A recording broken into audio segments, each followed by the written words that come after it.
السلام عليكم، أهلا بحضراتكم. ما زلنا في سلسلة وقفات استراتيجية في شهر رمضان المبارك، والحقيقة إن إحنا اخترنا وقفة هذا الأسبوع إنها تكون مع الأحداث الجارية، الأحداث المؤسفة اللي حصلت للوطن العربي والمتغيرات الكتير اللي بتحصل في السوق. إزاي إحنا كإدارة للشركات بتاعتنا نعرف نتعامل مع هذه الأحداث؟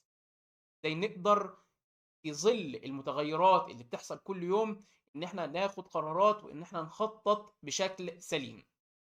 والسؤال المهم اللي بيطرح نفسه في هذه الأحداث إن هو ليه في شركات في ظل الضغط اللي بيحصل ده تلاقيها بتنهار من أقل حاجة، وشركات تانية تلاقيها بتنمو وبتزدهر. الحقيقة إن الفرق لا هو في فريق العمل ولا هو في الميزانية الكبيرة، الفرق في الغالب بيكون في العقلية الإدارية اللي بتدير هذا العمل.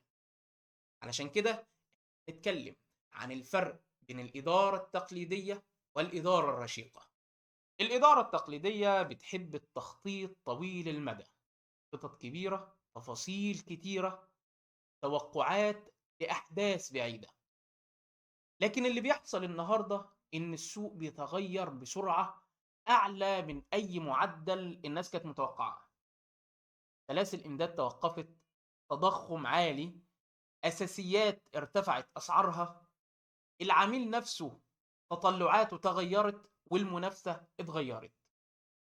طب والحل إيه؟ الحل في مفهوم اسمه إيجل. إيجل ببساطة بيقول لك بدل ما تخطط لكل حاجة مرة واحدة، فاشتغل على مراحل قصيرة، نفذ بسرعة، راجع النتائج، وعدل المسار. طب خلينا نطبق المفهوم ده بشكل عملي.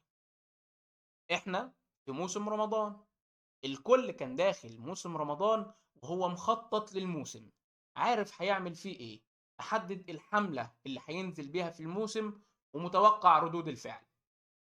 يجي بقى بيقول لك ايه؟ يقول لك لا، ما تعملش كده، ما تخططش للحملة بتاعت الشهر كله، خلينا نبدأ بجزء صغير، خلينا نشوف رد فعل الناس، نعدل لو الأمر احتاج لتعديل. الطريقة دي أنت هتتعلم أسرع من كل منافسينك، كده تقدر تقلل المخاطر. طيب، لو حبيت تطبق إيجل ده على إدارتك لشركتك تعمل إيه؟ هقول لك على 3 خطوات لو عملتهم طبق إيجل. أول خطوة، قسم المشاريع الكبيرة لخطوات صغيرة. الخطوة التانية، اتواصل مع فريقك باستمرار. الخطوة التالتة، راجع وعدل المسار إن احتاج لتعديل.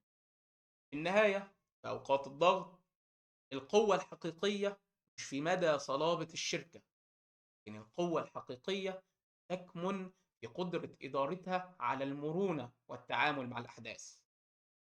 الشركات اللي بتتعلم بسرعة وبتعدل مسارها هي دي الشركات اللي بتنجح.